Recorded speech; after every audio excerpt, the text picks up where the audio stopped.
55 to 60 lots. Poplar is a much smaller development by core, and it's, I believe, 6 cottages developments on a much smaller property. It's only a half acre. The Century mixed use development is across the street from Safeway. And this is the only one that actually involves commercial and mixed use, and it's on 1.5 acres. The Viridian projects in the northwest section of town. And it is 2.81 acres. It's a multi-unit development, so an apartment complex. Can someone get rid of Clear that? that. Yeah. This meeting is Sorry. being live streamed. Thanks. Thanks. Thanks. Because I could see it. I know, you're reading it, it's like, I got. So the Viridian's on the northwest side of town on Shovelin and Mount Washington, to almost 3 acres. And it's a large apartment complex. Caraway is a master plan, and for this purpose, we're focusing on phase 1 of the Caraway master plan. And it is larger, over 16 acres. And it is a development of, is it single family and townhomes and multi? Mix, commercial, yep, employment. And then the Parkside Place is a mix of townhomes and single family and apartments, I believe. Mhm. An affordable project, a master plan as well on 37 acres, and that is over kind of by Costco.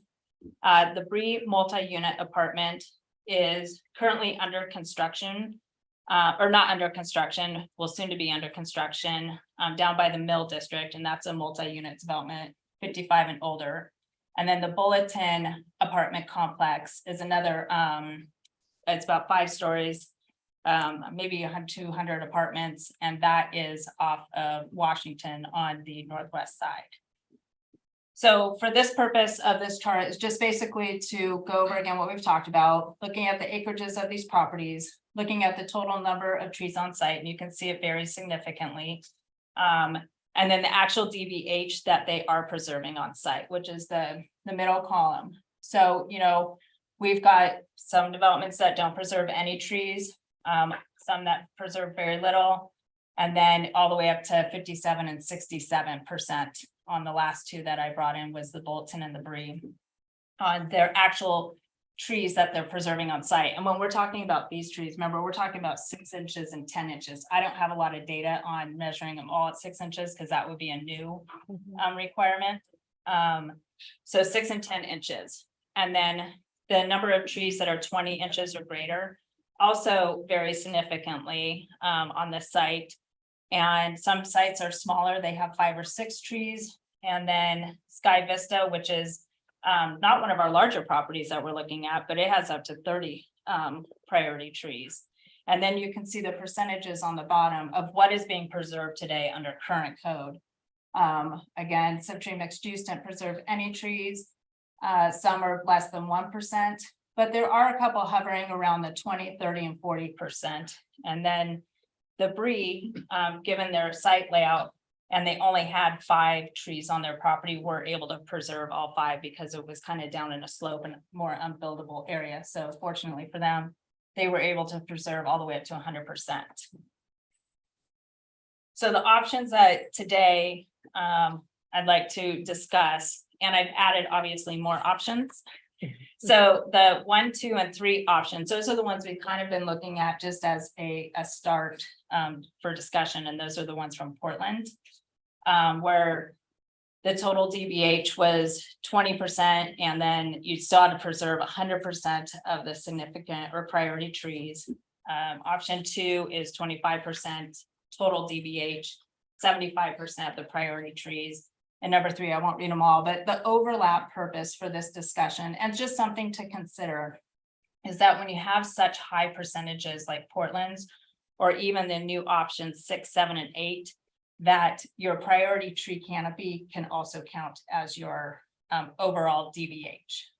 But I threw in some other options to consider, which is options 4 and 5 with no overlap, because they're significantly lower, but you would still have to preserve between 20 or 25%, but you can't double count the trees.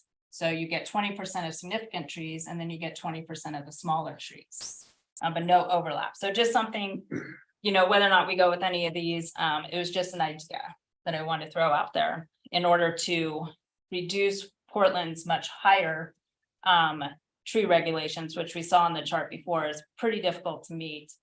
Then if we really want to look at some lower percentages, maybe we don't allow them to double count. So this is the lots of numbers. So same projects all up on the top, and then the first column is the options that I just showed you on the screen before. The darker gray is just what is on site today at these properties and what they're actually preserving. And then the options are below those. And then under each of the developments, I provided the DBH on the site, what they're actually preserving. And then the number of trees that are 20 inches or greater, and then what they're actually preserving. And I did that for every single one of them. The ones that are highlighted in yellow would meet any of those options. So for example, the poplar single unit, the little cottage development that we've been talking about, they would meet the requirements of just for DBH, but they can't meet any of the requirements for the 20 inches or greater in this scenario, because they're only able to preserve one actual tree. If you move over to like the Brie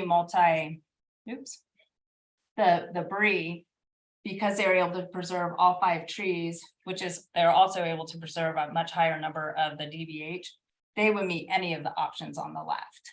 And so without going through every single one, I have it right here. So 4 of the developments on the screen above can meet the DBH requirements of 20% and 25%.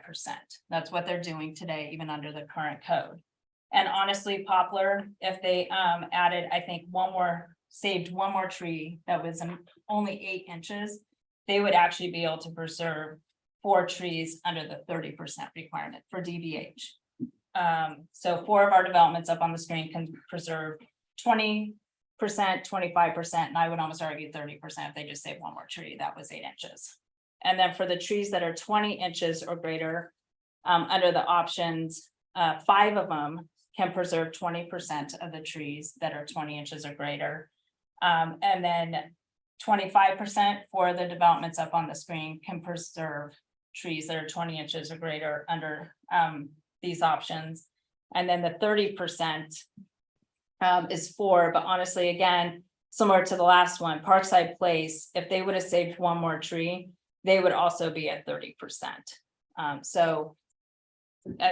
What it's trying to show, and I know it's a lot of numbers, is that there is potential, in my opinion, for the 20% discussion, the 25% discussion, and the 30% discussion, because we're seeing that developments are meeting those today. And then if we actually had preservation standards on the books that developers had to comply with, then potentially they would be able to preserve a handful of trees. And then next meeting, as I said, we'll talk about mitigation. So if they can't preserve all the trees percentages that we talked about today, then they would be able to mitigate either fee in lieu or tree replacement on site. Did you have a question? Or are you just pondering? Okay. Just listening, sorry. Where again is the Caraway project? It's in the north triangle above Cooley.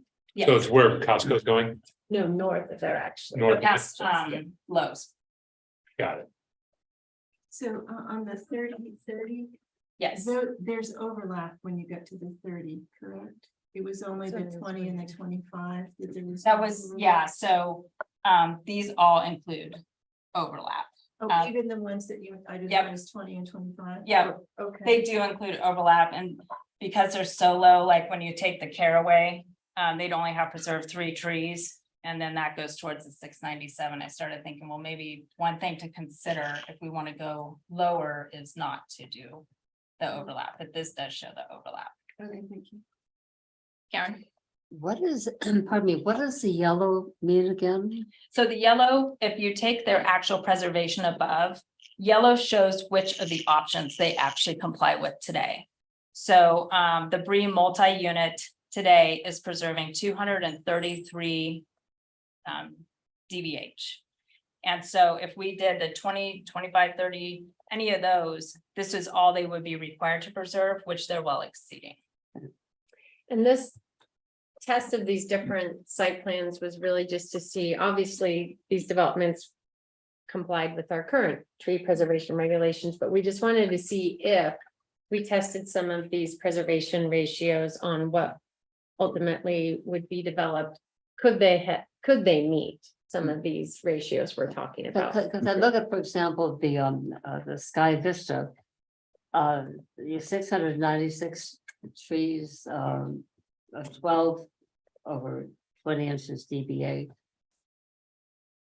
I mean, this is, for example, if you went to 40-40, 12 of those trees over 20 inches would be preserved. Right, and so they're not meeting, that's why it's not highlighted, because today they only preserved 2. Is it what? They only preserved 2 today, and that was, I'm just gonna get out of my presentation real fast and see, glad I was going to put this on here.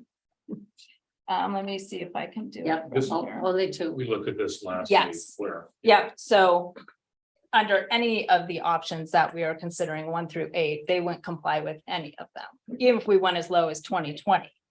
But let's say we went to the 2020. From current 2020, instead of preserving 2, they'd have preserved 4 more trees that are 20 inches or greater. And then instead of preserving only 44 DBH, they'd have to preserve 348. So it's more than what we got today. Can I just ask a clarifying question Mhm. on the slide before the overlap, no overlap? Yep. Can you just, the benefit, so the overlap is you can have priority trees or smaller trees count, is that correct? Towards the total DBH on site, Right. correct? And so the benefit of the overlap, the reason Portland's doing it, I guess, is because the higher percentage. I don't, I mean, we don't know why, right, right? So you're showing no overlap options. Meaning only priority trees count in that case? right, so, and this is just an idea, this is not something like, if you like number 4 and you want it to overlap, it can. But the idea is because it's 20% of total DBH and 20% of priority trees. You can, because if let's say you had to preserve 3 priority trees, because that's your 20%, that could meet or exceed the total DBH on site. So you don't get to preserve any of the little trees. And I keep going back to Chris's comments about how some of the smaller trees bounce back a lot faster, or their longevity is better because they're young, Okay. kind of like humans, is what he said. And that stuck with me. I know our goal is to preserve large trees, which we still have percentages for the priority trees, but I think there is, after listening to the arborist, some benefit to also preserving the smaller trees. And it provides flexibility for the developers to be able to preserve a bit of both. Okay, yeah, that's what I was wanting to understand, the benefit of why the no overlap. So Thanks. is there an agreement that the overlap gives more flexibility? That's just how Portland's done it. So that's all we've looked at so Okay, far. And so but- I just threw out, Yeah, if we're going to drop significantly from the examples we've been looking at, recognizing that a lot of developments are unable to meet those. I mean, Okay. you can't balance housing and have such high tree preservation requirements. So I just was thinking maybe so we're thinking that it gives more flexibility with the overlap to be able to. it could. So, Okay. yeah, it could. That's my question as well. So The overlap. Overlap would give. Overlap is more flexible or no overlap? Thank you. Perhaps more flexible because you have to preserve less tree space. But Because that's you would showing the have- 100% on the overlap and the no overlap 20%. But the 20% will usually be covered by the larger trees. preserving 100% of the large trees. So So the 100%. flexibility is really in the eye of the beholder, I think, on these. And Every site's gonna be different. And it's 100% of the trees that are 20 inches or greater. Right. So if there's 6 trees on site, they have to preserve all 6, and then they also have to preserve 20%. I'm just confused because I thought you said no overlap was more flexible. Well, But then I- 20% is definitely more flexible than 20 and 100%. And because it's so much more flexible, I thought you would add the no overlap so that we could get down to the lower Right. percentages. Okay, but Dan, you were thinking overlap was more flexible, or I just want us all on the same page in terms of which gives the most flexibility. And it could be, and you could, just because I put these up here, doesn't mean that you can't say, I really like the council's goal preserving larger trees. Let's do 25%, but only 20% of the total DBH. It doesn't have to be 20, 20, 30, 30. You could do 20 and 25 too. These are just options. The overlaps are just options. So, yeah, this discussion is good because, I probably wasn't thinking of certain things about the overlap and no overlap as well. And I know Jeff has, I'm trying to make sure that we keep an eye on the people on the screen, even though they're to my side. And the public comment before we get too far into. Yeah. I have a question. I Another think question. we're gonna let Jeff speak real quick and then. Okay. I think I'm sorry. Jeff is going to speak. I'm sorry. Jeff's Jeff gonna is- go Oh, Thank first. you. Just real quick, I was thinking the potential complication with no overlap versus with having no overlap could be in the unintended consequence of the mitigation side. It's like, well, if there's no overlap and because of topography, you have one tree of the priority trees that you can't keep, but then the other percent, it might make the three-dimensional chess of figuring out the mitigation a little more complicated. The overlap, if it's consistent throughout the options that it either is or isn't overlapped, that will make the next two conversations, I think, a lot less complicated. Thank you, Jeff. That's a good point. Karen, do you wanna speak? Okay. quick? I'm slow, so bear with me. Say, let's look at option one. And assume that the DBH, total DBH is 1,000. Okay. And say that we have 5 trees 20 inches or more. 20% of 1,000 is 200. And the 5 big trees at, let's say that they're uniformly 200, 20 rather. So we have 100 DBH from the 5 big trees. How many trees get saved? What DBH gets saved under option one? Given you've got 5 20 inchers and the DBH is 1,000 total. Number of trees? So they need to save a total of 200 inches of DBH, and the 5 large trees in your scenario would get them to 100. So they need to save another 100 inches of tree diameter in whatever size they wanted beyond those 5 large ones. So under option one, the 5 trees would be saved.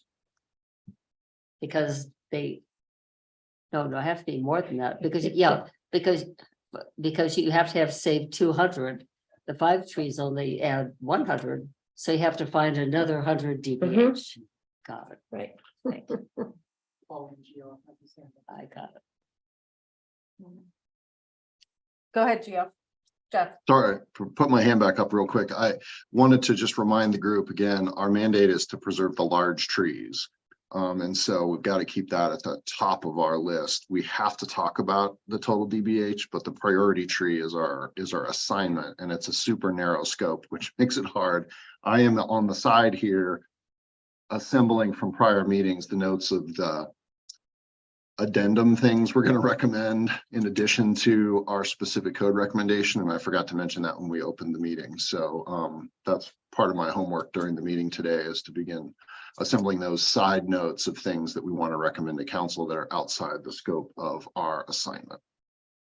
Yeah, so should we just keep going through the presentation then and we can? I think that was mainly it, and then we can open it up for public comments and then have the discussion with the committee. One question on we put up the communities up there, the master plan scenario where phase one clearly can meet the option. In a master plan scenario, when you get to phase two, let's say phase two can't meet any of the requirements, do you then combine phase 1 and 2? Because you're looking at a complete master plan. That is a good question. And maybe when we do the, Well, and note too that in master plans, you could propose different tree regulation preservations for that area, so long as it can meet or better meet the intent of what we adopt in the development code. So I don't want to get too specific on master plans, but right now, these tree regulations apply at site plan approval or subdivision approval, and so we're typically looking at them at that scale. When the applicant submits a tree inventory plan, it's for that land use request that they're asking for approval for. For at the that entire stage. master plan. Not typically for the entire master plan. I asked, right, because phase one, you could have an right, entry monument, right, and a bunch of open space, and then you get to phase Right. two, and it's nothing but townhomes, Right. it's gonna be impossible, so. I As see long what as you mean. overall, right, that's kind of, right, because a master plan, you're going to show your open space tracks up front. right, And if that master plan and Caraway is a good example because their open space track happens, a large bit of it happens to fall in phase one. right. And that is where a significant number of your priority and regulated trees fall within. Then we would be able, I would say, look at the master plan as a whole, because you have your inventory and then put something like Renee was saying in your master plan, saying that the open space area will preserve the 20% trees or something like that. But yes, we would look at the site by site, making sure they have, because your open space tracks is going to be the most beneficial to preserve them on. So now I think we can open up to public comment. Do you have any folks online for public comment? We have 3 people that are attending online. Nobody has raised their hand to indicate their intent. Okay, let's maybe start with the people in the room and then we encourage people online to raise their hand if they would like to give public comment as well. And so. Would you like to? Very cool comment. Okay, I'm sure there- great. And would you like to speak? Sam? Yes, hi, I'm Bob Gressens. I live in 3 Pines, which is farthest above us. But I was just wondering, review, well, first of all, thank you very much for the work of everyone on the committee. You know, it's been hard, but essentially making good progress. Regarding trees on the perimeter versus wondering if there could be particular thought and attention to the significance of the perimeter trees as it relates to the adjoining neighborhoods and for residents at large who might pass by a development, you know, on a frequent basis. You could imagine, you know, 20-acre development. They could meet whatever numbers you guys agree on. And the trees that are preserved are basically concentrated in the center. The impact if that site had a significant number of large trees throughout and all the perimeter trees were cleared, that would have an outsized impact on the adjoining neighborhoods and the look and feel for the residents of that at large. Thanks. Then. Do we have anyone raise their hand online or? No. Okay. I can probably assume they're just observing, so. With that, we can probably launch into our discussion as a group. Oh. Hey, Chris, do you want to come on and kind of do name and conflict? Sure. Can you hear me? Yeah. Yes. Yeah, I'm Chris Madison as an arborist. I could have potential conflicts towards any additional tree regulations. Thanks, Morgan. So I was thinking, do we want to do roundtable again, or do folks just want to kind of popcorn around based on where the discussion goes? We can kind of decide as a group, I guess, how we want to format that. No opinions. Go around in a circle. Cool. But go anti-clockwise. Well, Yes. Correct. strategy. Not- We can start with the people online. Well, oh, great. And you Yeah, might, we can make. as this, right? Colleen Yeah. said, hopefully you don't feel like you have to get trapped in these numbers, right? If you just want to make general comments about, I think we should focus much more on just preserving very large trees, less concerned about variety or capturing some of the smaller trees on the site too. That can help us shape then maybe the next go round. Yeah, I guess even speaking to which ones feel like they make the sense based on the examples that we saw and just kind of where people are landing right now to just kind of start the discussion, so. I feel like I would love to hear what others say first, especially perhaps developers who have experience working with plans on the ground, so I don't want to put you on the spot. but- Yeah, no, I can go first. Yeah. Jeff, I appreciate the reminder that we had earlier, which is, we've been asked to serve on this committee so that we can save more of the large significant trees in our communities, which I think is great. I think we need to be careful on how fast and quick we make some of those decisions, because unless you're really involved in the development, it does have to make a significant impact on costs and on delays, which we've talked about, and the costs are really, really hard to just put out on the table without spending a lot of time. And I think the example to use there is the project we looked at last time. Skyview. Skyview. And there's some trees along the back that look like they're really easy to save. And I agree, you look at a map in two-dimensional, they look really easy to save. And then we kind of said, well, how much would it cost to save those, right? It seems like a pretty simple question, but it goes as far as like contacting the contractor and saying, hey, how much does it cost to save those trees? And he'll say, well, that's a complicated question, because do I have to, put a protection around it? And, how much of the root structure do I have to save as I'm excavating? And I'm gonna have to charge you more because now I've got to drive around those trees when I'm doing development. And that's gonna cause X number of days and delays, which then now that's starting to impact the financing of the project. So it's just not like a really easy question. So it's not like, as a developer, when you ask those questions here, I just can't give you a dollar figure. That's why, just background on that. But again, going back to Jeff's point, anything we do here, whether it's 20%, even if it was 10%, we're gonna save more significant trees in this process. And so that's my ask in this. I am for saving more significant trees as we develop. I just think we need to be careful on how big of the number we asked for, because it does have a significant impact on cost. And it will have a significant impact on the delay of these projects. And for us to sit here and make decisions and then not truly know how that's impacting needed housing in our communities, I think is irresponsible. And so we need to be responsible and save trees.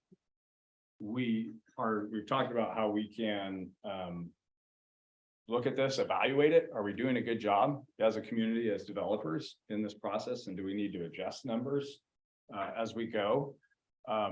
But housing is just as important as the trees, as we've talked about how important trees are. You can go to any other, meeting in this town, and housing is very important to the rest of this community as well. And so I just caution us to be careful on how much we ask for. I suggest that we start low, and a year from now, if we feel like it's not having the impact that the community wants, we can adjust it. Yeah, I think it's important to remember, well, I appreciated Ian's, Ian's, reminder last week that, we're implementing we're making recommendations for a code that is designed for the development of housing. And right now, because we're in a housing emergency, all housing is gated housing. I know we've said that ad nauseam, but Governor Kuchek has set really ambitious goals. And as we talked about last time, particularly when we're talking about densifying communities like Bend and getting good info projects submitted, you start to reduce actual land upon which to put those units when you are, after you take into consideration stormwater, whatever the perimeter of the tree, once you have preserved the tree, there's a radius around which you can't be pouring footings, right? So I think as Corey indicates, there's an emphasis, we need to, thank you. The priority right now, frankly, is housing. And I don't mean to overstep your statement, Corey, but as much as I love trees, our housing crisis is significantly is to an extent which I'm afraid I'm making the choice. We have to, the homes, we have a quantifiable number of homes that we need to get out of the ground, and we don't have a quantifiable number of trees that we need to preserve. So, I mean, I think just going forward, if we can bear in mind that council has directed us to preserve large trees for needed housing purposes, that to me is the goal. And so I have to say, I'm a little concerned about even having the DBH percentage discussion in the first place. If we concentrate on what priority trees are and how to preserve priority trees, we can get to the mitigation conversation at the next meeting, but housing's got to be the priority here. I'll just add, I think this came up at the Planning Commission, that one of the things that the governor's convened is a housing production advisory council, which has various subcommittees, and one who knows where any of those recommendations might go. I think they're recommendations at this point and just topics for discussion. But one item that came out of that process is a proposal to not allow any cities to enforce tree preservation ordinances that relate to trees smaller than 60 inches in diameter. So that's just kind of an additional piece of information about where some other tree preservation conversations are statewide related to the housing conversation. Again, who knows where that might go, but that's another conversation that is happening related to the need for housing in the state. We'll have Kathy and then Jeff. That's okay. Thank you. So I would like us to consider some flexibility as we move through this process, and having perhaps options so that the end goal is there, but maybe there's a different combination that makes the most sense depending on the unique characteristics of that site. And I also think it's going to be important when we get into our next discussion for mitigation, because I think we have to look at, street trees and on-site replantings of appropriate species, as well as helping other parts of our community that need greater trees. So I guess I'm a broken record, but flexibility, because as soon as you just make one rule, it's never going to work for every site. So I just want to put that out there. And speaking from a housing perspective, yes, we need a lot of housing. We need a lot of different types of housing, which are generally more dense than we've seen in a single family subdivision type of product. And so I actually, to your point about perimeter trees, for my own work, I always save the perimeter trees because I've concentrated everything in the middle. And that tends to respect the neighbors, basically. So there's just different ways of addressing this. I think by saying we just need to save the big trees is kind of missing the ultimate goal to a degree. I understand what Jeff said. That was our mandate and we need to concentrate on that. But as long as we can try to think outside the box a little bit and provide some flexibility, I think that's the best way to move forward. Jeff, go ahead. Thank you. I am coming back from vacation, so I hadn't spent any time with the slides before today. So I'm absorbing it as quickly as I can, but I'm thinking that the options that Pauline has shown us outside the Portland outside the Portland example, which is a good place to start, is a step in the right direction. I do like the idea, like I said, of overlap. I'm still processing the information, but I think the preservation of a quantity of the priority trees speaks to our goal. And then getting the percentage of DBH right allows for some of the other canopy to be, preserved, or some of the younger trees, some of the other things that we've learned as we've gotten into the process here is a step in the right direction. I think the thing that, when we look at Sky Vista, when we look at that map, we don't need to pull it back up, but it reminds me that, of the subdivisions and the communities that I've been involved in titling and putting in the ground, the topography matters so much, and the utility standards and the engineering standards from the city. And there's so many other factors outside of simply where the tree is or the size of it it's just incalculable as far as the complexity that it adds to a developer. But aside from that, there's pieces of land that are under contract right now that have had a pre-app with the city that have not yet been submitted and accepted that might be subject to the changes that we propose. And that's going to be the hardest part for the development community to analyze, because they've already got a price in mind, they've already got terms, they already have a time frame, they already have a shadow plat or some sort of idea put together on what that's going to look like based on the current rules. If between when we make or when the council makes its decision and this is now effective, once that happens, then in the future applications, we'll have that in mind when they do the tree survey in the first place. And so then it will be just naturally easier in the future for those to go. But there's a whole host of land applications that are pending or about to be pending, and we don't necessarily know what they are, where there's they're at the fulcrum of a change like this, however small or large it ends up being. And that, I think, is I'm hearing what Corey and Morgan are saying is in particular is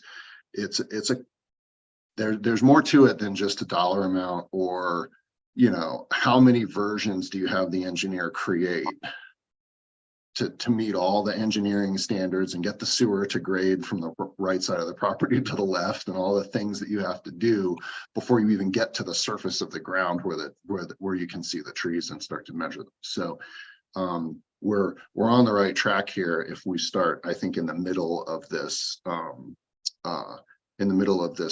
set of examples that we have to consider. And I can push mute now and hand it off to the next participant.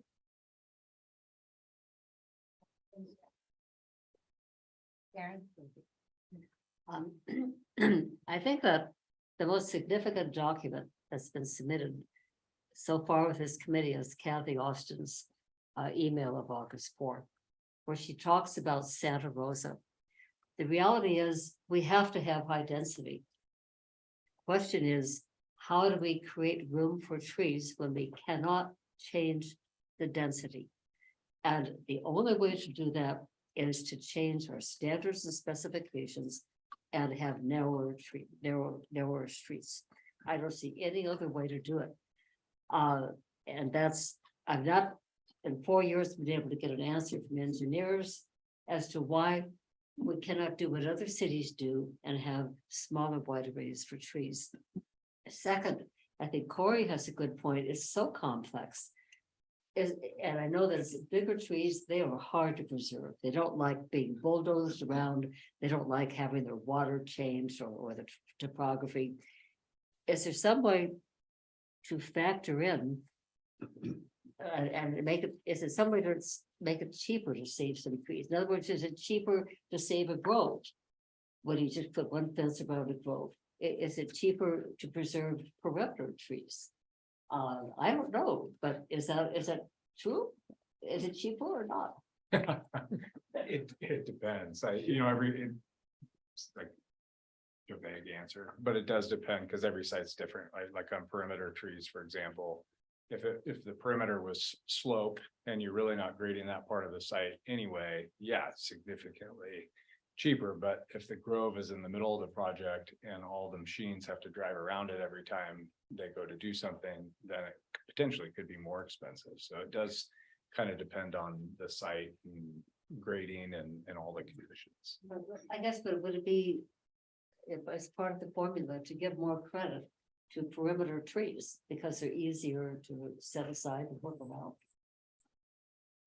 Maybe, yeah, so think through that a little bit, but potentially. Well, I think it was a request to go counterclockwise, so. Eric, that puts you on. I think there was a discussion about the smaller trees. I think that yeah, focusing on the bigger trees is probably more our charge here and not the smaller trees. And yeah, the topography, I'm curious what the topography is on some of those properties, because the variables in these projects are so huge that it's really hard to get a specific number on any of these and apply it to any specific site. Also density, I think, there could be differences based on, because like when you're talking about like in a subdivision, when you're doing, low density, you got a lot more room to save trees, where when you're going to be doing townhomes, you're not going to save any of them. So I think Townhomes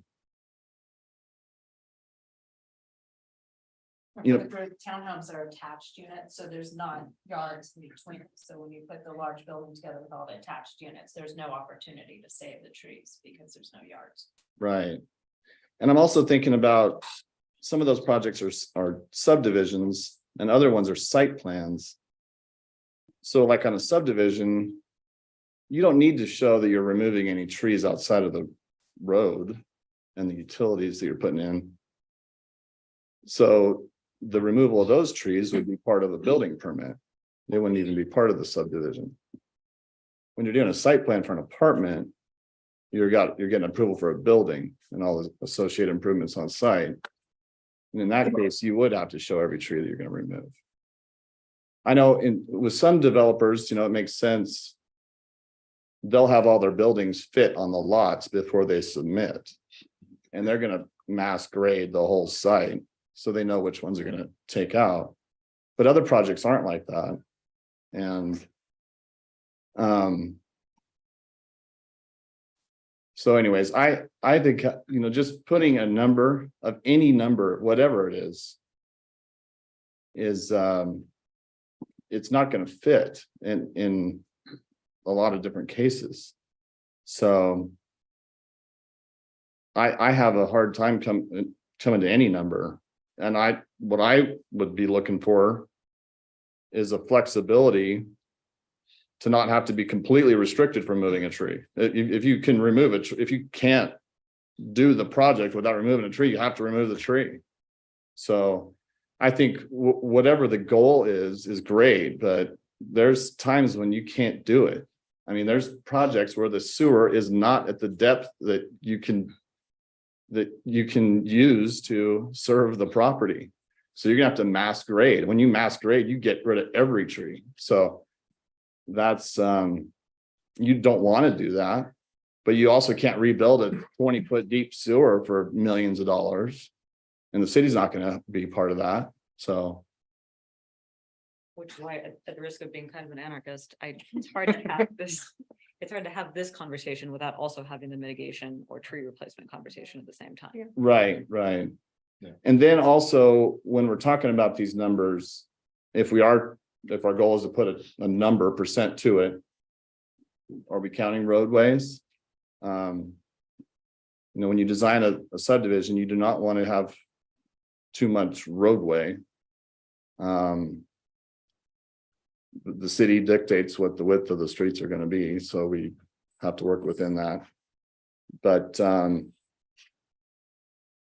wherever that road is, you're not going to save a tree in it unless there's a few that you pointed out in some center islands and some projects that have been done.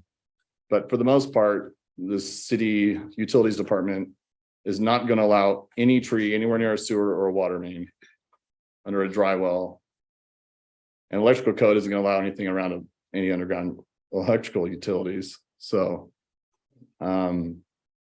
Those are gone right off the bat, and those shouldn't count, I wouldn't think.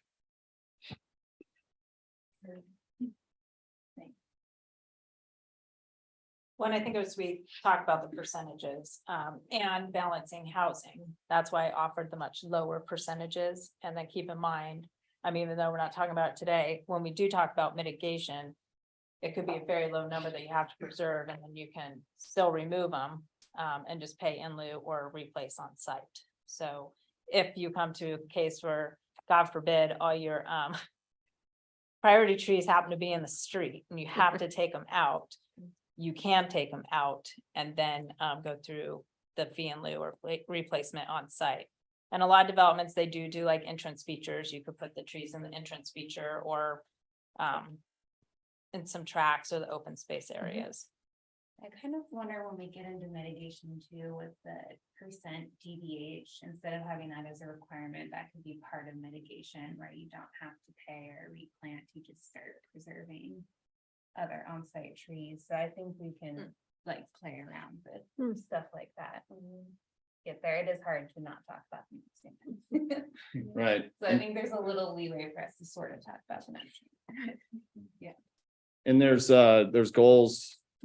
You know, we have a application in, I'm a consultant, I'm not a developer, but you know, we got the planner calls us back and says, why don't you move that road to save a tree?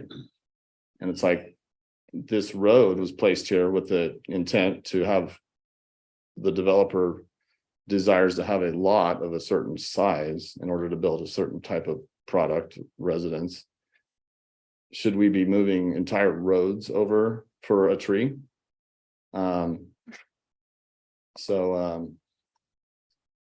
that goes into it too. But I think that if we really focus on just some big trees and we say, you know, there's some kind of goal into saving a big tree, that's, I think, more reasonable than trying to also with, you know, the number of 6-inch trees and adding those all up together, coming up with a number of 1,000 or something like that, and then trying to figure out what's 200 out of that. That's an awful lot of keeping track of something that really isn't probably that good of data to start with, whether or not those diameters are even exactly right when you started, whether the health of those trees is even good or not, how many of those trees are not even alive anymore and things like that. I think the smaller numbers and adding up DBHs to get to, in some cases, it'll be thousands. That's a lot of time and expense for something, and that is probably, I don't think, going to have a lot of benefits when you're really focused on trying to keep some big trees around. And then one other thing that I run up against is, when are we going to, maybe this is for a future discussion, but when are we going to look at this data, make these decisions on what we're going to save?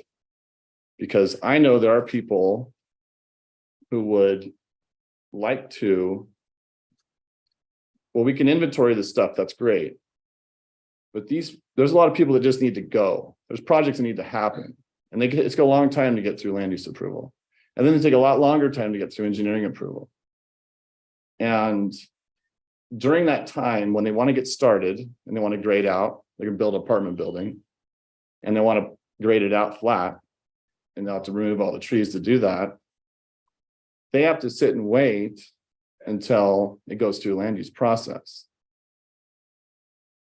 And that caused a lot of problems with a lot of projects, people that are investing in building buildings, and they can't get their project started because they can't even clear the site or remove any trees. And in Bend, you can get a grading permit on a property without land use, but you can't grade where the trees are located. So then you get some kind of a strange having to save a tree that's ultimately going to go for sure. And you're just grading around this tree and saving it temporarily at a lot of cost, even though it's just going to go away as soon as the land use is approved. So my thought is to the process of when, if there is gonna be a mitigation. And if we're just gonna go, okay, well, you can just mitigate for it. There's people that will just say, okay, let's just get them all out of here. And then we'll deal with the mitigation and figure out what our project's gonna be. I think that's definitely something we'll want to talk about next time of where that threshold is, where people aren't incentivized to just take them all down and mitigate, so. we'll Right. Definitely want to talk about that, and that'll be our next meeting, so. And then the process one, Jeff, you might add that to your list. To keep track of as a recommendation for staff, because that's outside the scope of the project. But excellent points, and that would be one of those recommendations that, along with the others that you've been making, that we can bring or recommend to city council. Yeah, just to make sure I write it down correctly, and we're talking about sort of the conflict between you can get a grading permit or land use or master plan, and there's a bunch of different ways that you get to actual approval. And at certain points during there, you can do some clearing and some grading, but also not. And that makes it more complicated. Correct, the grading before land use is different than the grading after land use, because land use is what's going to talk about which trees you're preserving and the conditions of approval.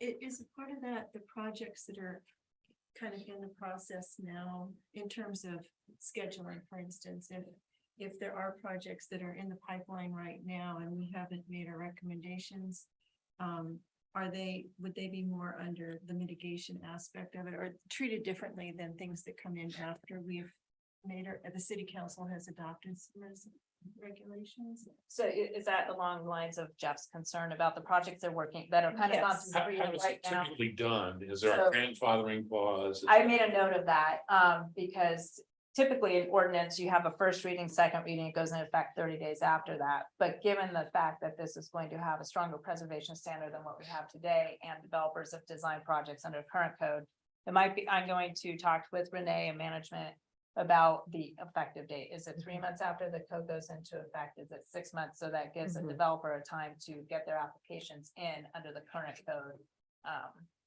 Without all of a sudden have to redesign or figure out which trees to preserve when they want, yeah. But Yeah, much like a building code change or an SDC change, where there's an effective date out in the future. And if your application is accepted as complete prior to that date, then it's under the then current rather than the adopted to be implemented future code.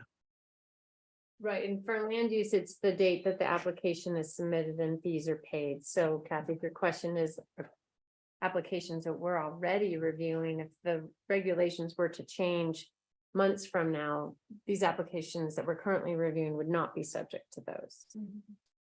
But if they just went through pre-app and they're designing their project based off those Right. pre-app notes that we did Right. yesterday. And so that's the group that I'm thinking of, Yes, that that's it what- might yeah. be, maybe they aren't actually required to preserve anything on site, but they should be required to do some sort of mitigation, sort of an in-between stage until we fully implement. I don't know. It just, I don't want to encourage people to suddenly go out, do the pre-app, clear everything, and that's kind of against what we're trying to do too. So just some sort of in-between stage that recognizes the difficulty that you guys have presented, but still get somewhere near either tree preservation or mitigations.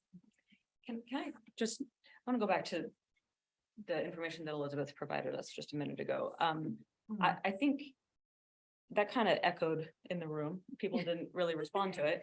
Big number. But it's a big Big number, number. and it's an equally big, I don't know if you want to call it a risk or opportunity, but the governor's really serious about 36,000 units per year. She's really displeased that her bill did not pass last session. She's actively seeking input from the Housing Production and Advisory Council in order to facilitate the development of those units. I guess we're kind of at a crossroads here. When I say we, I mean the development community generally, but City of Bend specifically, where the actions that we take now could very likely inform decisions that are made in Salem. If we are recommending a excessively onerous tree preservation ordinance, it's entirely likely that that can serve as a further data point for Salem to determine that they would prefer to have a state statute governing tree preservation ordinances rather than letting folks retain local control. So I don't say that because I guess I just, there wasn't a lot of response in the room when Elizabeth said that. And I guess I do kind of want to emphasize that these are real conversations that are literally happening right now, and they will impact us. And I don't want us to think that we're just making these decisions in a vacuum in this room right now. Yeah, and I will add though that, all cities pretty much do already have a tree code, so, and we do too, so I don't think that modifying ours will hopefully impact Salem all that much, considering we're just changing one we have to a different one, but I hear you, like, they're maybe paying more attention that data could be used to leverage for state control, but we do have a tree code now even, so, and technically we're supposed to be preserving all significant trees over 6 and 10 inches, so.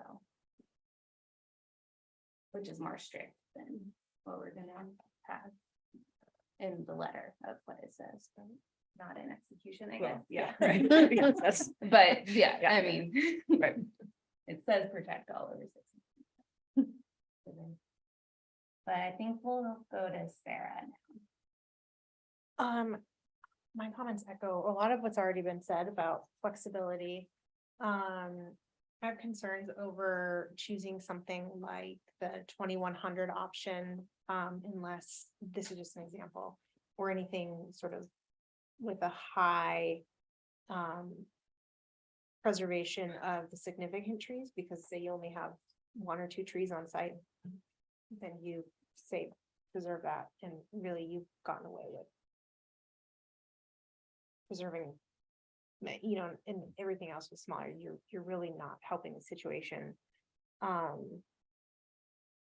So if we were to select something like that, which I do also agree that there should be options. So if something like that is an option, I think it should come with a caveat that it's only applicable when there's X number of significant trees on the site.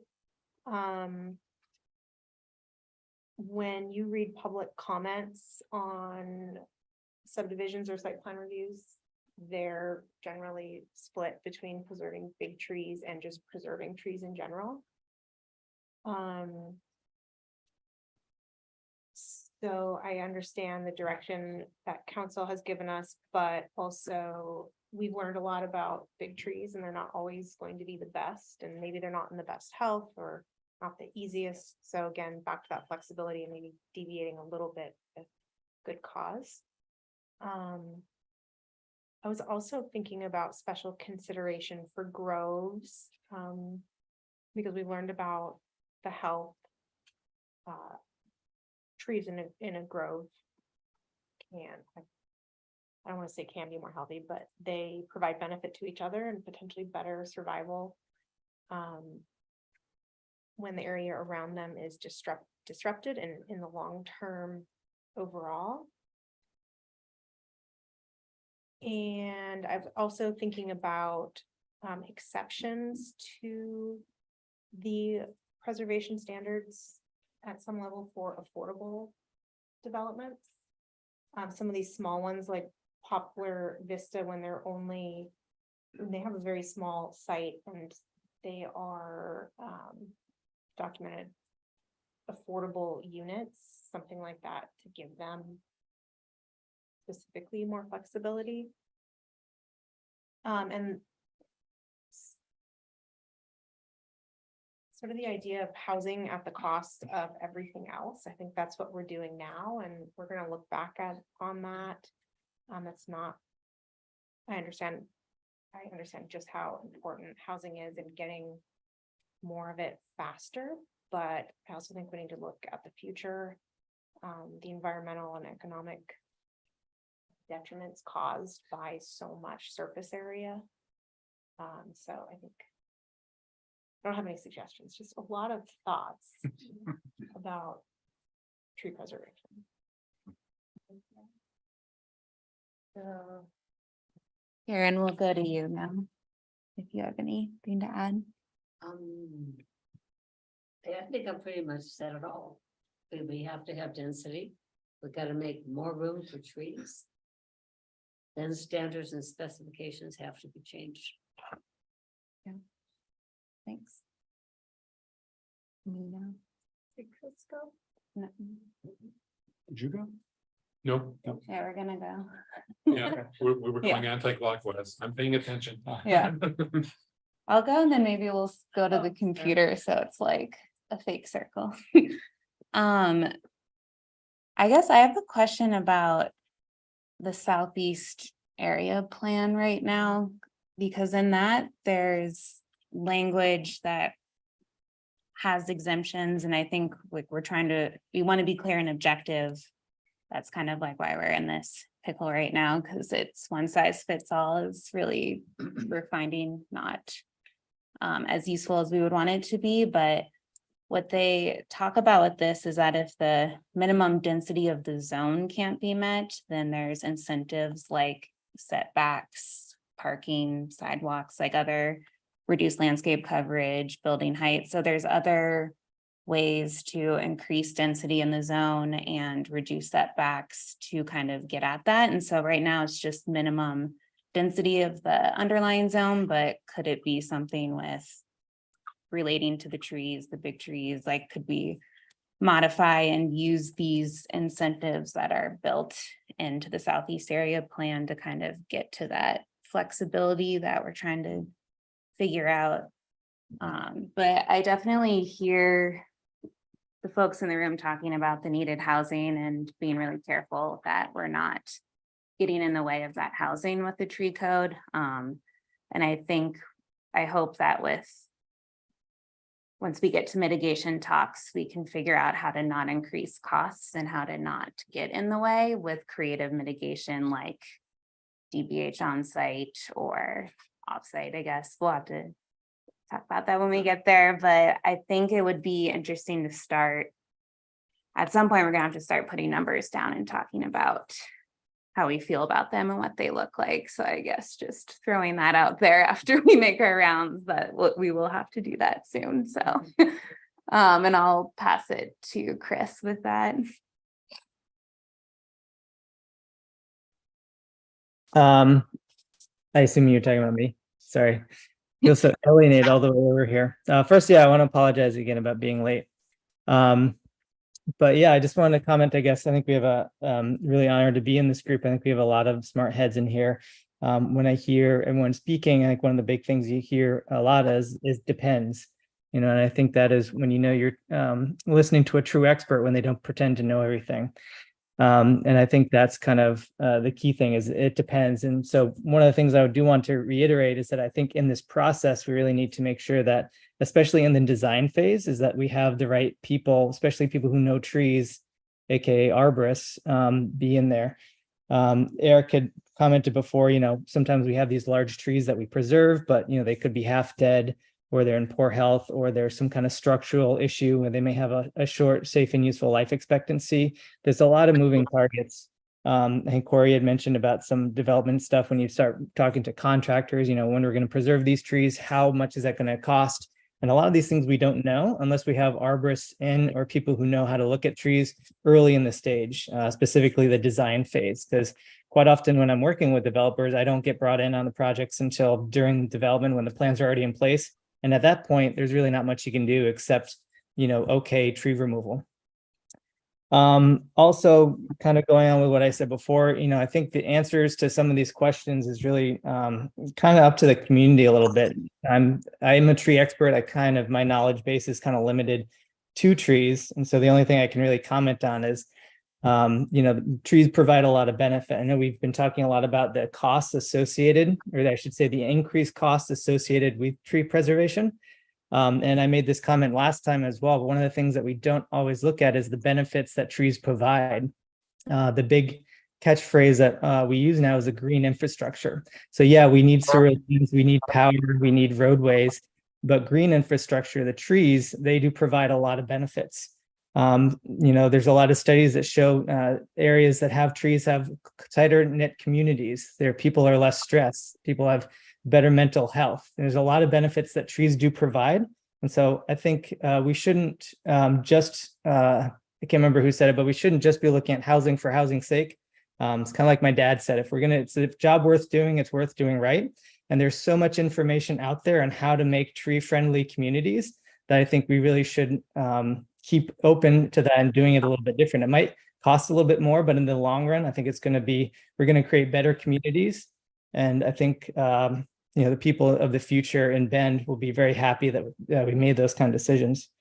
So I think I want to echo also what's been said in the room already, that I think a lot of it comes down to mitigation. Specifically, I think it's going to be really important when we start talking more about a high density, aka affordable homes, because there's a quote, I believe, from the American Forest, and kind of paraphrasing here, where he said, if you look at a picture of any city's canopy, you see a picture of the wealth distribution in that area.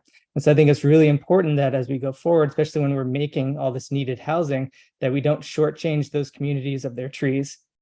Preservation is one thing, but I think even more important is we need to divide or create a infrastructure below ground so that trees can successfully grow in those areas. So I think that's kind of an earmark for a later conversation, but I just want to make sure that that's something that we keep on our heads as we're moving forward with some of this. So I think that's all I have to say. Well, thanks, Chris. Should we do Jeff too while we're on the computer screen? Thank you. I think I covered it kind of during my main comments there that, I appreciate. I think flexibility is built into what we're doing here because we're going to talk about mitigation and fee in lieu. And so I think I'll echo and support Corey's idea that let's start with, we got to pick a number. Let's pick a number, make it something reasonable that we can start with. We know we're going to come back and do this, but I'd like us to have a number that we can start with, that they got a pretty good data analytics, thanks to Pauline, with some visuals that help us see the opportunity we have here. And these are all things that, the list of the side notes and the addendum that we're going to have to our recommendation is pretty long, and it's pretty detailed, and it's very valuable because it speaks to the bigger picture stuff that Chris and Sarah and Karen are talking about, where this is a Rubik's Cube, that there's a lot to it. And we have a small assignment that we have to come through on, but we also are going to put forth some pretty useful information, I think, for the council to be able to create another, either reinstitute another group, or ask staff to go do this, or make efforts to move forward. We do have to start somewhere, so let's start with something that we think is reasonable. Thanks, Jeff. And I think we have Brett online too, if he wants to hop on. Sure, thank you. I'm not. Yep, okay, great. Well, thank you for the opportunity to voice my opinion. I think it's been a really good discussion so far. In my opinion, I think mitigation is going to be a really important thing to discuss here, as is the long-term benefits of trees, which sort of brings up the topic of what trees are we preserving. I feel as if preservation of younger, smaller trees, I think, has significant long-term benefits and is really going to play a vital role in our communities, kind of long-term canopy. Chris did a very good job of describing some of the additional benefits that trees provide, and I would just like to second that. We've heard multiple panelists bring up points regarding complexities and variables when building. I would just like to mention and state that the complexities are very vast. The variables are equally as vast when preserving trees. There's no real simple solution, right? Taking into account the current tree health, our current climate, anticipated infestations, changes in grades. It's just very complex, right? I think the flexibility and a reasonable middle ground is going to be the goal. But to only preserve the larger trees, I don't think that does the folks who live here, who move here, who are going to be purchasing these homes that you all are building. I feel as if it's somewhat short-sighted to only preserve the larger trees. I think it's going to be really important to preserve smaller trees. I think, again, based on some of the complexities that you all have brought up and just the sheer volume of trees that we're losing now, I think having a diverser species palette, I think, is going to be important. And I think that can be done with a concerted effort into not only preserving larger significant trees, but also some of the smaller trees. Thank you very much.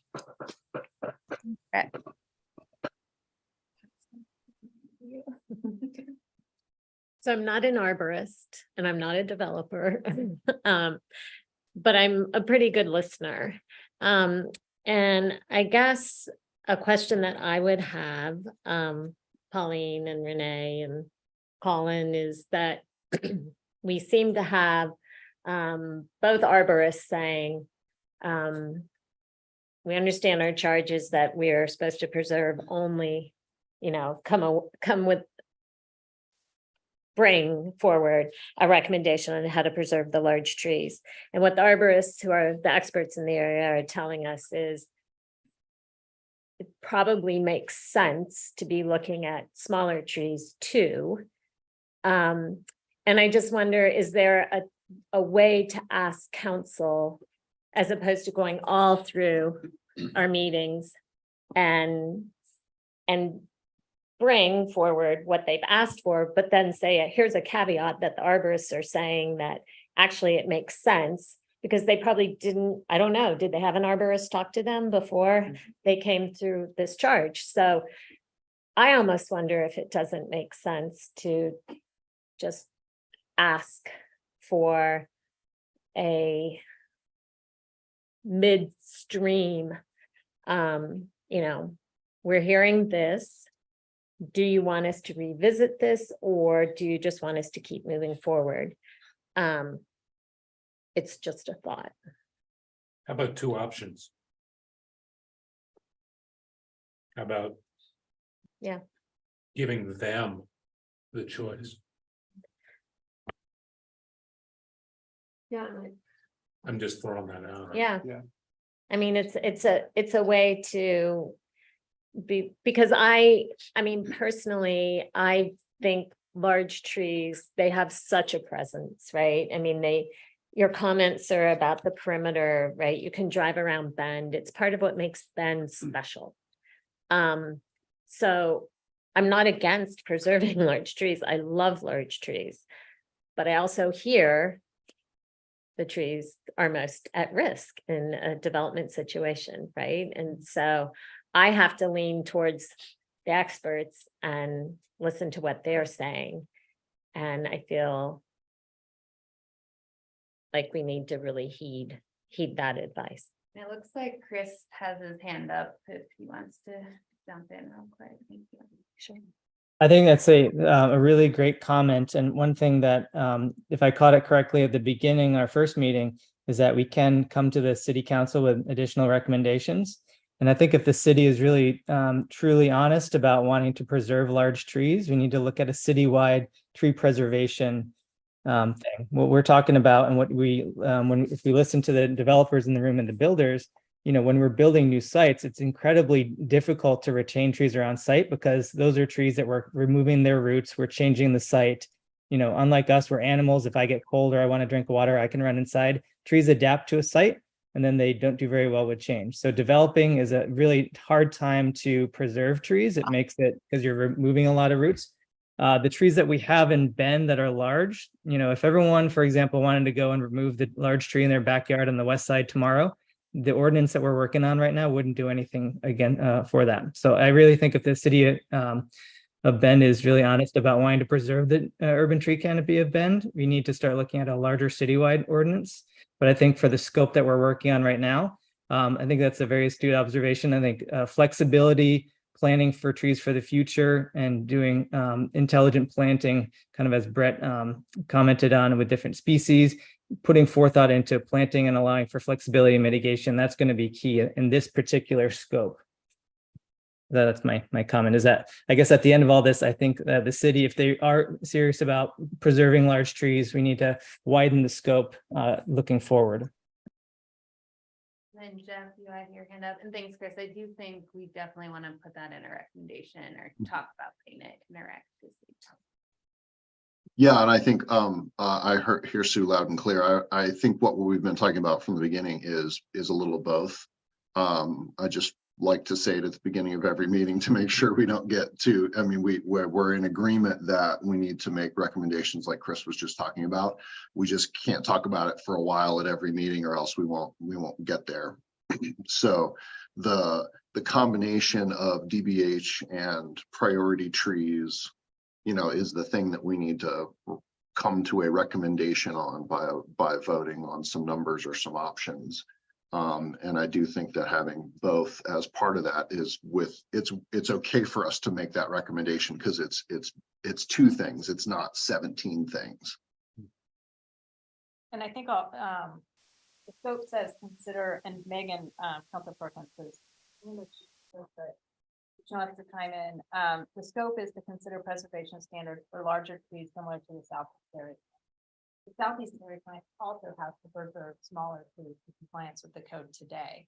So they're doing both, except they have the extra layer of preserving the larger trees. And so that's why we use the Southeast area plan as an example. So I think there is an opportunity with this update to provide a option for the smaller DBH and the larger, because in some cases you might not be able to preserve those larger. So it'd be good if there's flexibility to preserve some of the smaller ones. And as you even mentioned, maybe that helps you with your mitigation because you have a couple 10-inch trees on site, and instead of having to pay in lieu or plant on site somewhere else, you can just preserve some of the smaller ones to get you to the overall requirement.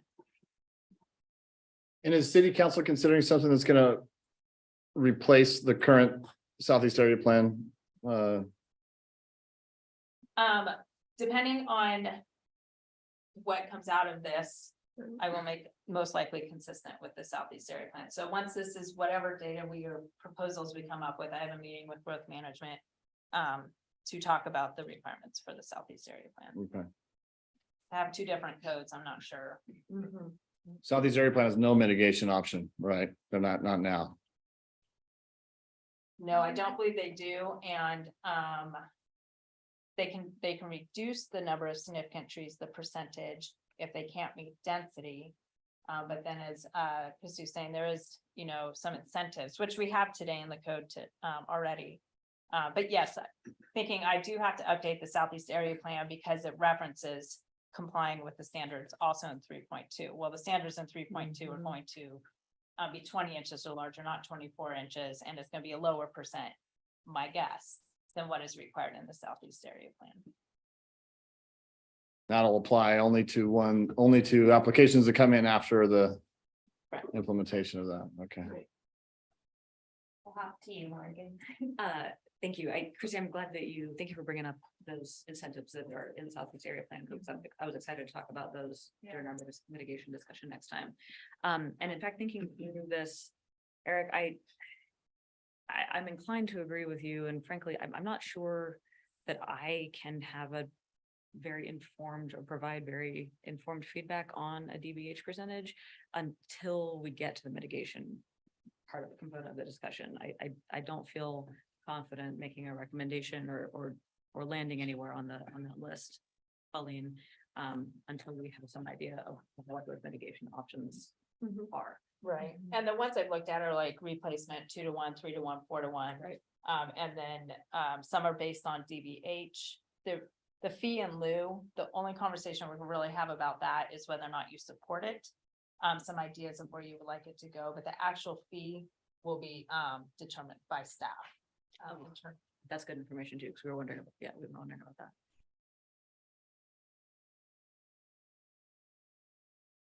That's all I would, thank you. Just circling back around, I think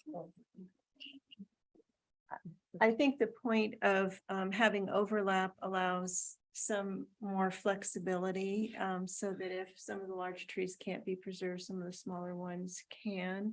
That would be a direction to go in. And as Jeff was mentioning, staying in those lower ranges, I think is an appropriate place to start. But as Morgan says, I really feel the discussion on mitigation has to be a part of this. I don't feel like I can come down on anything specific because that mitigation is going to provide the flexibility that I think we all really want to see happen. And so I feel like we need to keep talking and then bring in that mitigation point before we vote on anything specific. But I really appreciate, and I'm listening to the arborists. I always work with an arborist in the beginning when I'm designing a project. I guess not everybody does, but I think it is really important to kind of look at the amenities that are on site and what can add value to your development, what does make sense. And if you're at a point where your discussion about density, maybe affordability and density factors in, because if you're required to be at a high density residential number, it's going to be extremely difficult to save anything on site. The density is going to be the difference, and then the uniqueness of the slopes and the utilities. There's just so many factors, which is why we have to stay pretty darn flexible.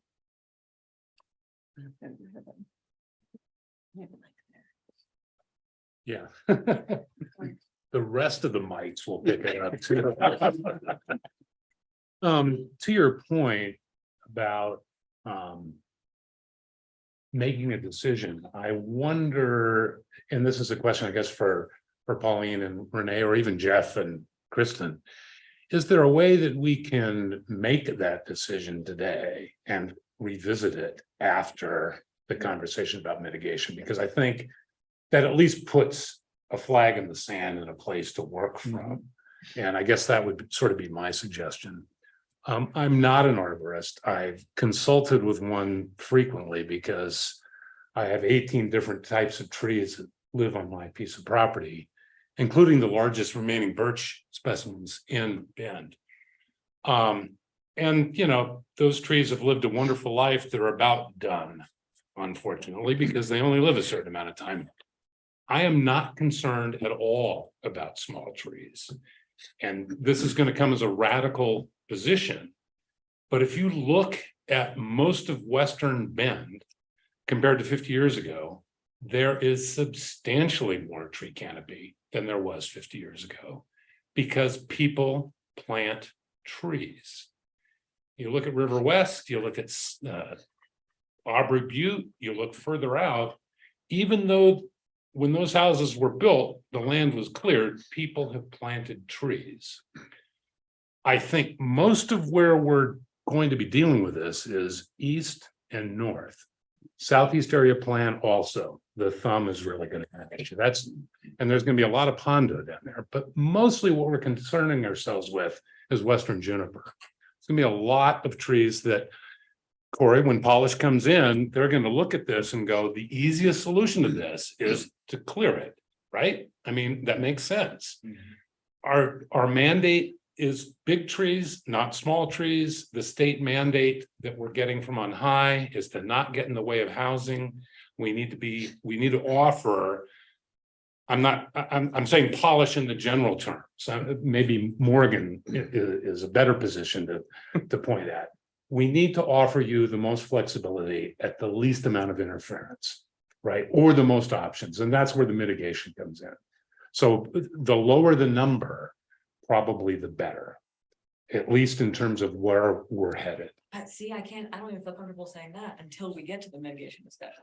Right. But I hear you. Right. Because the mitigation is really the meat of it all. Absolutely. I mean, that's the key. So, I'm falling down with where pretty much everybody else is offering us some flexibility, but I am trying, looking at the clock and looking at the next meeting, I'm wondering if we can come to a resolution of what that number is and then work it into the agenda next time, because that's really where the give and take is, the compromise is going to happen. To her point, I too know what's happening at the state level, and if we put something out there that is too constricting to development, the state, it is going to be something that the state is going to look at and go, here's another example of why we need to be prescriptive from Salem, right? We need to have a compromise. We can put an asterisk next to any numbers that come forward as a recommendation today. And as Pauline said at the outset, all of this is to try to get a draft code that, of course, we'll, revisit and discuss too, once you see all the pieces Right. together. To you, Dan.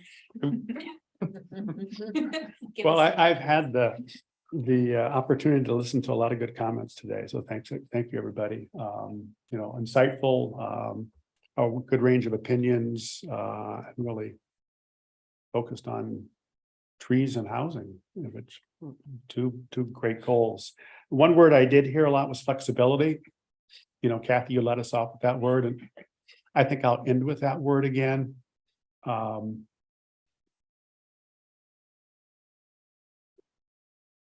terms of the flexibility, I've had the opportunity to work on a number of tree codes. Currently, I'm involved with the tree code in Vancouver, in Portland, in Tigard, in Eugene, and in Salem. So a lot of different tree codes I'm working with now. The ones that work the best in terms of site planning are the ones that are flexible, because sites always vary. There's grades, there's trees, there's utilities, there's adjacencies, there's different soil types, different sizes of trees. So the more flexibility in the codes generally make it easier to not only preserve trees, but to keep costs low. Gives more opportunities for site development.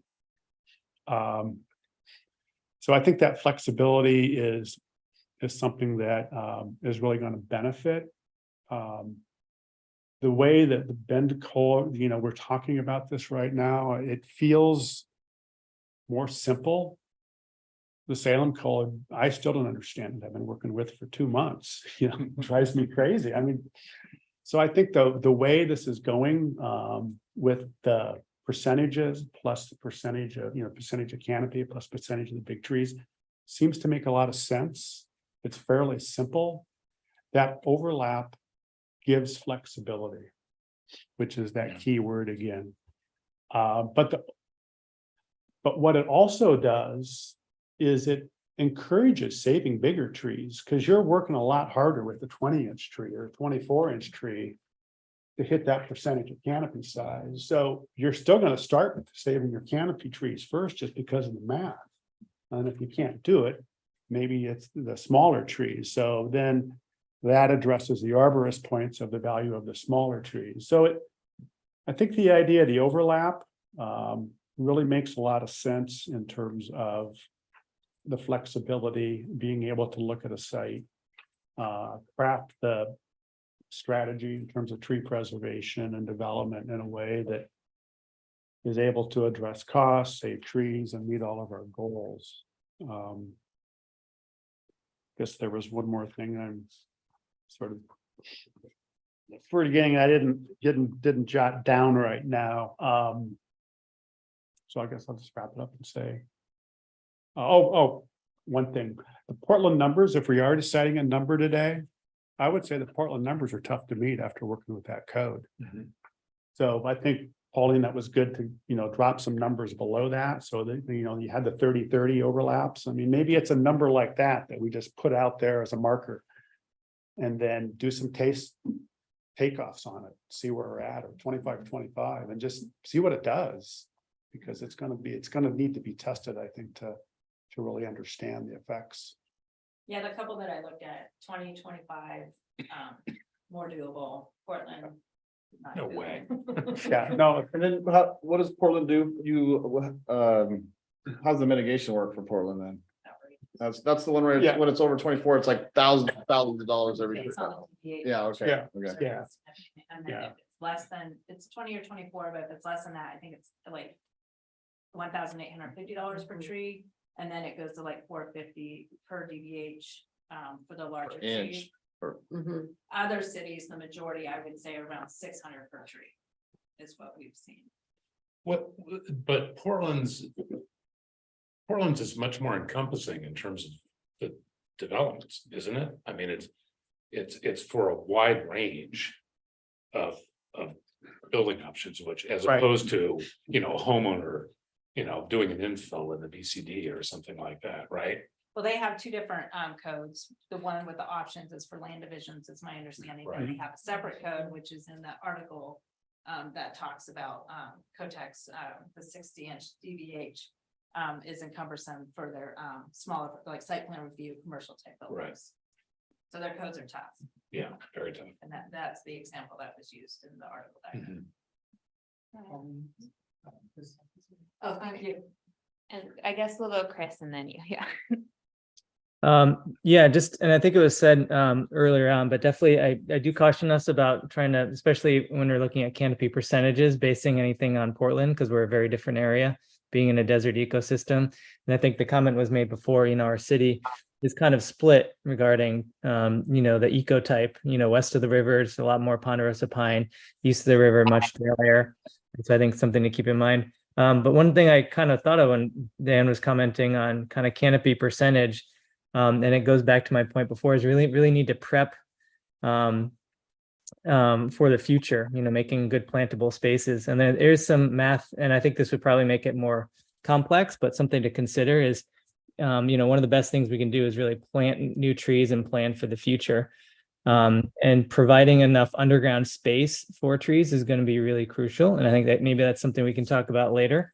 But there is some math out there where you can kind of do, I think it's a rough, I don't have it off the top of my head, but you can, if there's X amount of soil, available soil, you have X amount of canopy above ground. So maybe it's not so much preserving a certain amount of canopy, but planning for a future amount of canopy for that space, if that makes sense. So let's say if you have a certain, we'll call it 15 to 25% canopy, you're trying to plan for a development. If you provide the trees or this planting pits with enough soil to provide that, and let's say, a long-term period, maybe that would be an option out there. And that I think would make it more complex, but I just want to throw it out there as math that we can do with that. And again, I think making plans for planting spaces is would be very beneficial.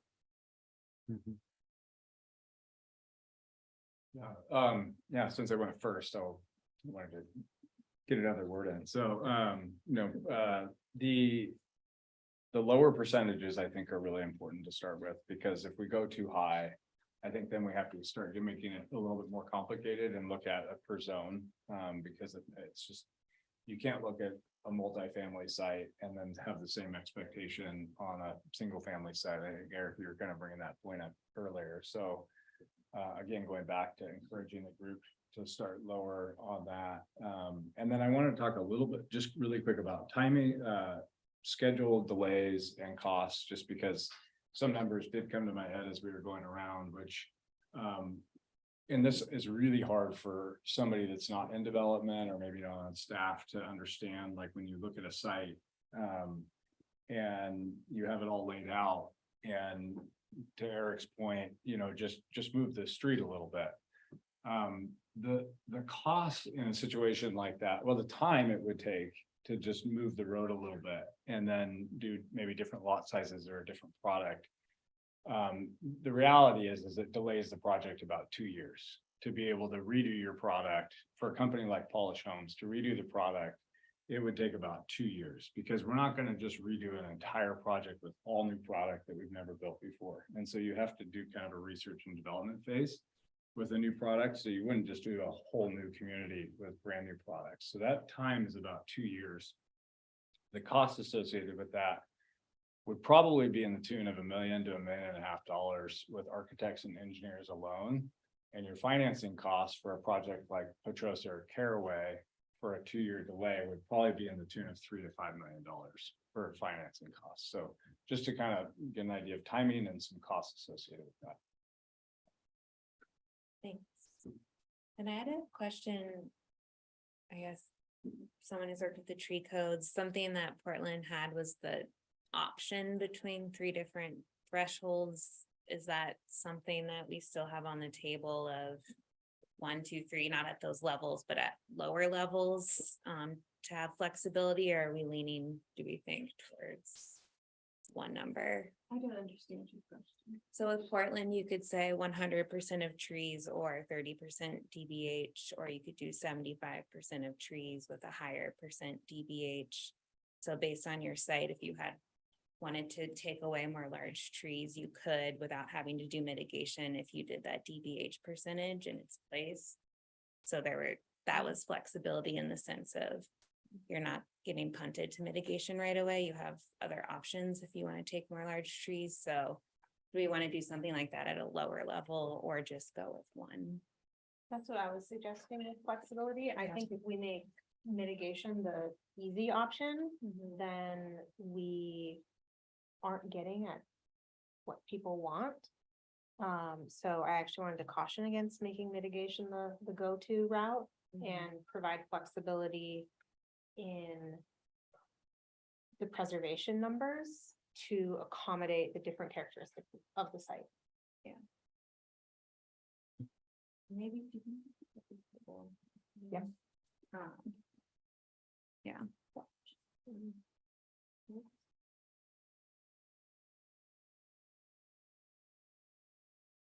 Go to the options table up again.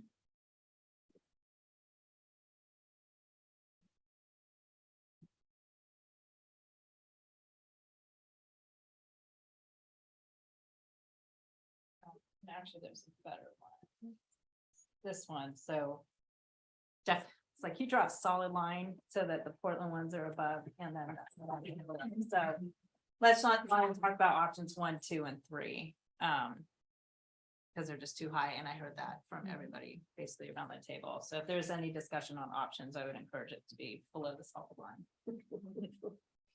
So it's what I was saying, Kathy, like using 4, 5, or 6, maybe all with overlap or no overlap, whichever, so that if you wanted to go with a lower priority tree percentage, you don't immediately have to start paying or mitigating if you keep more trees on site kind of thing. So in your suggestion, like, don't pay attention to the overlap comments, but like, if you were saving 20, if you wanted to only save 20% of the priority trees, that you might do 30% of the smaller tree or the Overall total. DBH. Yeah, Yeah, so I, that's what you're saying. So if the requirement was to do 30% of the big trees, and you said, well, just, I can't do that, but I can do 20. So then you're adjusting the Yeah. overall DBH. yeah, I see. Well, that makes sense. because I think that's was the idea of Portland's to provide options for to But build then in if you clear. don't have any other trees on site. Yeah. Then you go to the mitigation. Yeah, options. yeah. So is that, Sarah, is that getting to what, I want to understand what you were saying. Yeah, to have like 3 options Mhm. here, with a staggered, not obviously, otherwise everyone's gonna pick 2020. And yeah, if the site doesn't have trees, well, I guess if they don't have trees, you just got lucky. But if the site truly can't be designed to fit into one of the preservation options, then you go to mitigation. I see.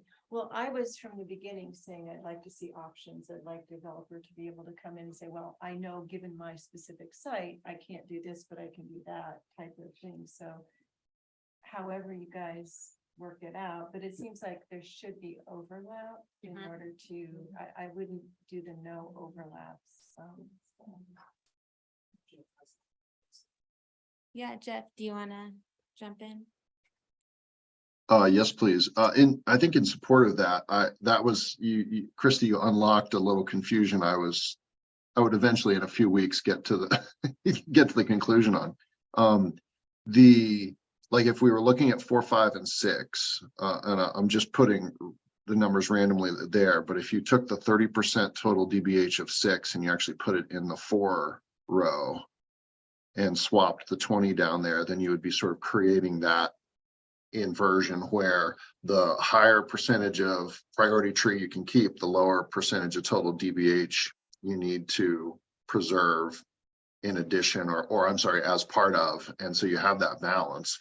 And then, I think I agree with what Sarah's saying, which is we want to make sure that as much as we can with a written code, which is going to be precisely wrong a certain amount of the time, we want that, we want rough equivalence, in the options, right? Preserving the tree is a certain amount of hard, it's this hard or this expensive, and complete cost offset mitigation is roughly the same, right? So that you don't have an immediate default incentive one way or the other, unless the default is to preserve all the big trees, which would probably be so hard that then it would get challenged in court, right?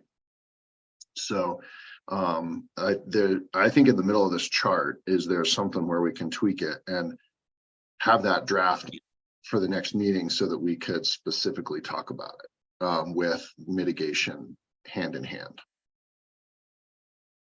Okay. And then kind of narrowing the case studies to just those. Yeah, could be. Yep. Good way to break it down. So, I want to read the comment I got from ECC just because, I was supposed to do it in public comment and I didn't do it. I do not want to forget. She just wanted to say, once we start talking about the fees, she'd like to see those fees to be used to increase tree canopy along bike and ped transportation corridors that have been mapped as being in areas of heat islands. The heat islands and Bend have not been mapped, and perhaps we can use such a proxy, such as a percent paved area. Within these areas, denser and lower income areas should be prioritized. So that's one option for, to consider when we start talking about the fees, and this is from Smita on the ECC. And then what I heard today, so I don't want to go through this much more. I have enough information. I think I can come back with this.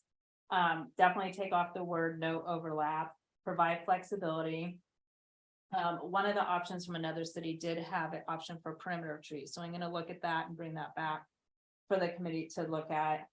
I will definitely talk with staff about what the effective date of such an ordinance for this. And then the comment that Sarah made about groves, I looked at my draft. I have 2 definitions already written for groves, and I want to see what other cities do as an option for groves. And what is it 3 trees within 20 feet of each other? Is it 8 trees within 6 feet?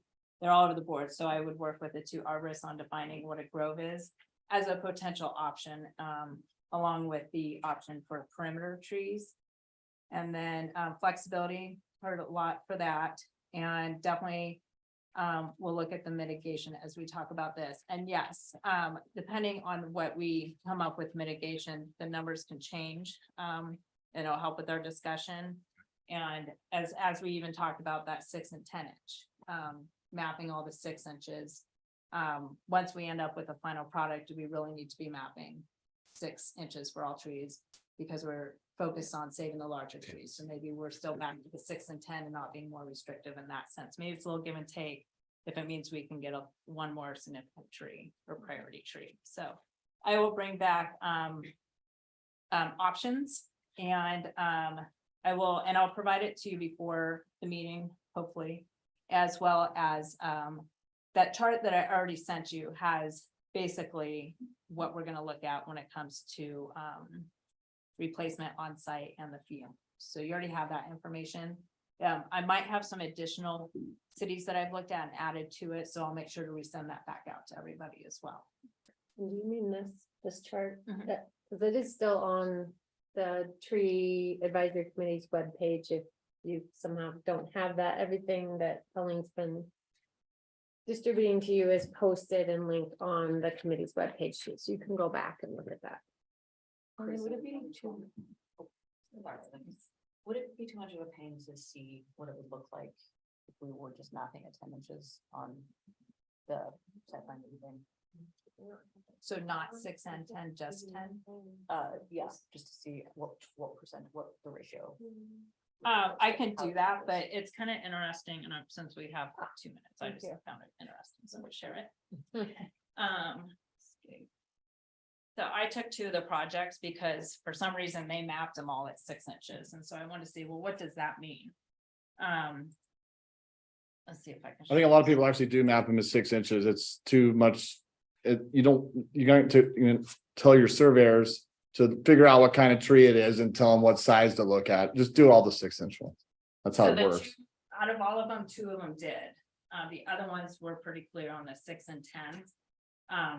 And they can submit the 6. I just wanted to show on the Parkside Place, which was the a 37 acre master plan, that when you map the 6 and 10 inches versus the 6 inch trees. We can't.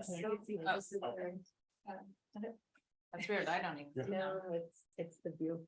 for And the- Chris, we see Okay. you. Yeah. Just so you know, yeah, we. Yeah, we'll let Pauline finish and then. And then we'll get Yeah. to Chris. Just real fast, the DBH, so that they actually ended up preserving, there's only a 1% difference on both projects that I looked at. So they're going through the extra effort if we are going to require it. It's not really preserving that much more. And then when we're really concentrating on preserving large trees, it has absolutely no effect on the preserving the large trees. And then this was the other example. This is a much smaller site. If you map 6 and 10 inches, there's 27 trees on site. If you map the 6 inches or larger is 40. Yes, there's a difference in the DBH. But when it comes down to what they actually preserved on site, is still only 1% difference. So you're not gaining a whole bunch by having them map the smaller trees. And those were 2 examples that I saw that they happened to, and I had them all my charts with 6 inches, so I figured I'd just run some numbers. I found it interesting. And then I know Chris had a comment before we end up closing it. Yeah, go ahead, Chris. I was just wondering, Pauline, since you're talking about looking at some other codes, if we had added Flagstaff to our list of cities to compare to, because I think those kind of Rocky Mountain area cities of a similar size would be a good benchmark to try to match, or it'd be closer to us than Portland, for example. So I looked at Flagstaff's code and I really couldn't find any significant tree preservation code. So either I wasn't looking or it wasn't very user friendly. If someone has a better link to Flagstaff that they want to share, and I will look again. I really couldn't find much on that, but I will double check one more time. What if Prescott? Same about Prescott? Yeah, Chris, I looked at Flagstaff recently too, and I kind of ran into the same boat because I thought it was a cohort to Bend. Somewhat. And my memory is that they've got actually a tree committee and a staff arborist, but I think the code only applied to commercial developments. It didn't apply to housing, but I could be wrong. I think I heard Morgan was saying Prescott, Arizona. Are you saying? Yeah. Yeah, I think that would be a good one. I think maybe Colorado Springs. Like, I think those high desert, small towns would be similar to us because they have similar issues with, species diversity and probably water. That's a big one for us, obviously, with being in a desert. And what was the name of that? Colorado Springs. Okay. Well, and I think Prescott, but it's Prescott. Yeah, I'll look that one as well. That was a good recommendation, Morgan. Thank you. Yeah.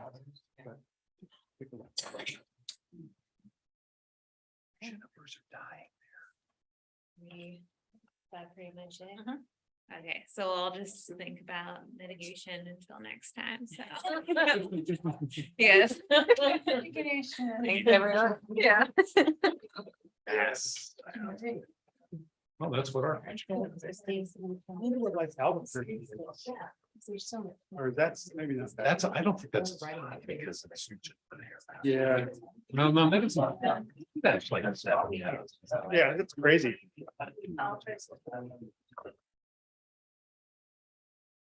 I guess we've adjourned. Thank you, Pauline. Thank you, everyone. Thanks, everybody.